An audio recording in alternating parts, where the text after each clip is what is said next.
सांगली विधानसभेवरून काँग्रेसमध्ये दुफळी निर्माण होण्याची शक्यता आहे, कारण काँग्रेसनं उमेदवारी द्यावी अन्यथा अपक्ष म्हणून निवडणूक लढणार असं काँग्रेसच्या नेत्या जयश्री पाटील यांनी जाहीर केलेलं आहे। काँग्रेस जिल्हाध्यक्ष पृथ्वीराज पाटील आणि जयश्री पाटलांमध्ये रस्सीखेच पाहायला मिळते।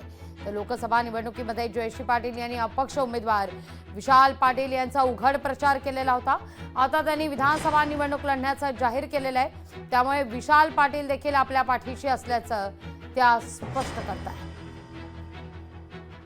महाराष्ट्र काँग्रेस प्रदेशाध्यक्ष नानाभाऊ पाटोले यांची आम्ही कालच भेट घेतली आणि माझ्याबरोबर अजित सूर्यवंशी, संतोष पाटील, प्रशांत पाटील तसेच कायम पटवेगार सुद्धा आमचे कार्यकर्ते होते आणि आम्ही आमची उमेदवारीची मागणी त्यांच्याकडे केलेली आहे आणि सांगलीची उमेदवारी ही निश्चित आम्हाला द्यावी असं आम्ही त्यांच्याकडे आग्रह धरलेला आहे।